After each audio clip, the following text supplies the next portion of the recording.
Today's video is Introduction to Recording Depreciation. In our last video, we recorded the asset Equipment 021, E0021. It was a Toshiba laptop. We bought one of them, and we decided to depreciate it using the straight line method for 5 years, 20% a year. We paid $2,500 for it, and we have this thing set up so it's to start depreciation in the first period of 2013. The depreciation expense account of 903,205 is to be debited, and the balance sheet account of 209,205 is to be credited. For this asset, we have set up asset analysis dimensions. This is like the transaction dimensions, but these are fixed asset analysis dimensions. For example, what function is holding it, what location is holding it, what organizations are holding it, the who that has it, and so these are the asset analysis dimensions. And we also set up the asset posting presets, which said for the asset 100% of the depreciation is to go to Fund 20, to resource UFIN, this is a version 6 example, function the Treasury Department, the restriction 0. If you are in version 5.4, the UFIN would be the function. I think we're all set. Going to run the depreciation now for January of 2013 and see it going into the expense accounts and into this fund function and restriction over there. Okay, so let's get started with that and go over to our depreciation entry. We're going to run the depreciation using the asset depreciation calculation. I'm going to try to cover lots of these other things as well in other videos, but the ones that we've used so far is the asset records, the asset depreciation calculation we're learning right now. What we are going to do now in the video for our example is just do the depreciation on that one asset so you can see it working and build confidence in the automatic calculation. Then we're going to run depreciation for all the assets. On our depreciation calculation, these fields here and these fields here are all about filtering to get to just the assets you want to record the depreciation on. And we can run depreciation filtering on asset class. In our case, we want to filter on asset code, E0021. Okay, and we can even further filter by choosing one of the asset analysis dimensions like location or who's holding it. I showed you the asset analysis dimension just a second ago, and we could filter so we just depreciated one department if we wanted to. I don't see it coming up too much in Sun Plus, but we have that flexibility if we want it. The key here is we have to keep hitting OK. When I put that in, I went OK and it took me down to here, and I hit OK again and it took me down to there. 3 OKs, and we want to record the depreciation for January 1, 2013. Let's do it in the long form so you can really see it working. I want you to see what happens if we go no, then I will run it again and we'll go yes. Posting period is historic. I think most people will want this always to be historic, but let me explain what this does. You can either post it in the current accounting period, or you could post it in the period that was supposed to get the depreciation. So historic means put the depreciation in the period that it's supposed to be in. I think you say, well, yeah, of course, that's what we want. Or we could put everything in this current period. If you are very, very strict about closing the books out and you have another depreciation you've got to run, you might want it all in this period, I guess. I would never want that. I would always want my depreciation to be in the period the depreciation is supposed to be in. And then suppress transactions. Probably what you can do is suppress having every asset posted to depreciation expense. If we put no here, it's going to put an entry in depreciation expense for every asset every month. So if I shifted this to yes, the depreciation expense entry would not be broken down by assets. For most of the organizations that Sun Plus is operating in, there's no harm having the depreciation shown by asset and depreciation expense, and there's certainly a lot of advantages to it. This is a little bit of a tricky part here because these numbers are coming in by default. It makes no difference what these numbers say, but they have to be populated. That is, the instructions of what balance sheet account and what profit and loss account to be used is going to come from the asset register and not from here. I suppose if you had not put in instructions on the asset record of what accounts to use,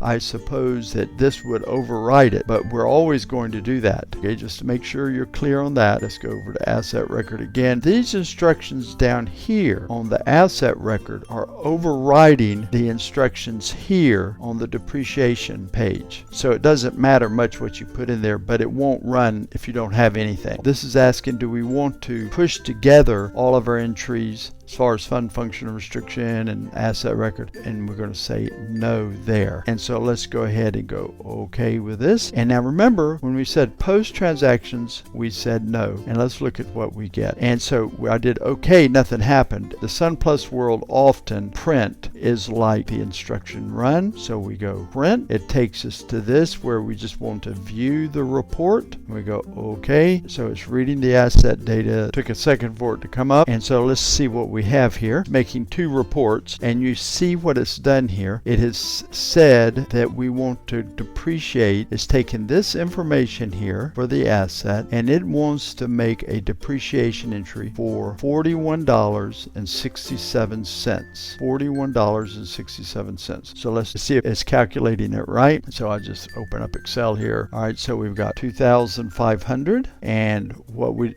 had said earlier is that we're going to take 20% a year, and so that is going to be $500 a year. Then it takes $500 and divide it by 12, and $41.67. So it is calculating it correctly. It is proposing to do a depreciation entry for $41.67, and it's giving this full report over what it's using as a basis for its calculation. By the way, this report would come up whether we did yes or no. So now let's just run it again and make our entry. Asset depreciation, and this is exactly what we just did. Asset code FA03. We don't want to filter by dimensions. We want to do this for 012013 post transactions, and we go yes. Posting period historic, put it in the period it belongs in. Suppress transactions no. This placeholders for the default that was set up in the asset register, okay. Keep okaying until we get down to this point here, and we click print. And this is the report view. Okay with that. We're getting several things at one time popping up here. First off, this report popped up exactly like what we got a few minutes ago, and then we've got a JV right here for $41.67, debiting depreciation expense and crediting allowance for depreciation, and you could see that it went to the proper fund function and restriction that we set up over in the preset. So that is supposed to be giving you a confidence of the fundamental way that it works and that it's doing its job. Our last little example was depreciating it for just 1 month, the very first month of his life. Now we fast forwarded from 2013, and we're now in the 6th period of 2014, and we're ready to record the depreciation for that period. And this is just the same process. We'll open up our depreciation function, and we want here to depreciate all of our assets. So we go A to ZZZZ, okay?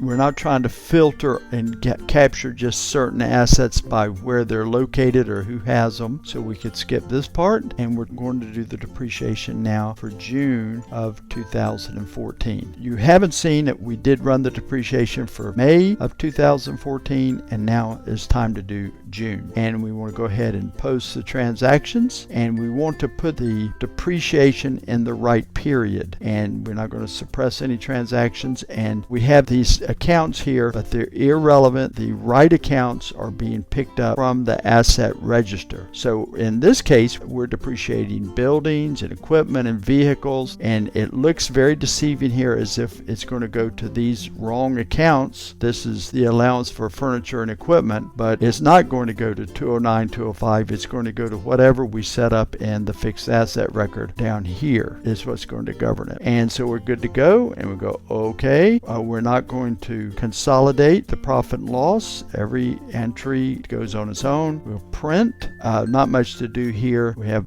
that we just want to view it, not really print our report, and you see it's working. And we've got a couple reports coming up here. The first one that comes up is our asset report, and you can see it's going to tell us the depreciation on each of our assets. Here is our office building and the depreciation, the transaction of it being recorded, and the entry that it has made so far in the past and the entry that it wants to make this time right here. Okay, and here is our next building, and each of our assets are there, and this explains the calculation on every one of them. And we can go forward now to E021, our asset that we're interested in, and it's this Toshiba laptop, and you can see these are the entries that have been made so far and the period since we bought it to the period that we're recording now. We're doing June of 2014, and so these are the historical ones, and then this is the one that it's making with this entry. And so it's a nice little report. I'm not sure that you would need to print this after every depreciation run. It would be a little bit oppressive, but you could have it anytime you want it. And then this is the depreciation entry that it's making, the JV. It's a 10-page report. This is the allowance account is being made first, the credits, and let's see if we can't go through here to asset E021, the Toshiba laptop, depreciation expense going into the right place for $41.66. The label of the asset is right below it. Okay, asset E000211 is $41.66 right there. That's our laptop along with all of its brothers and sister assets. That is just the depreciation run, and we can come over now and look at our asset record for that asset E0021, and you can see that it is depreciated 750 so far. So we've run depreciation through 6 of 2014, and we started depreciation in the 1st of 2013, so it has been depreciated for 18 months. So what if we took this 18 months here equal this much a month? Might be a little bit of a rounding error, and there's 750. You see, so it has depreciated it out correctly. And we can come over to our Q&A where I like to pull all of my reports. Let's just do a little query looking at the depreciation on that asset. I'm gonna have a whole video on this, but it will give us something to get started with. So let's just do a summary report. The table is the ledger table. Account code, we could do the accumulated depreciation account. 209 is our accumulated depreciation. I can just look at all of 209 because I don't need that. And for the point right here, I want to see all the depreciation recorded on this asset. So I'm going to put 1844 001 to 2300 012, and I want to look at just that one asset, the 0021. So I'll come down here. It's sort of hard to see, but there it is right here. This is my asset register right under here. I'm going to take this up and put it there, okay, as a filter, and we'll have E0021 as the asset we're looking at. We go okay, and for my output I want to put out the accounting period and the base amount. We go okay, let's run it, and we can see my depreciation since we bought it. You can build all of your reports looking at the asset register using Q&A, and so I'll try to make a special video on that, but that just shows you that the depreciation is working just beautifully, even to the point that if it rounds a little bit different every time to get a calculation to turn out just right in a cumulative sense.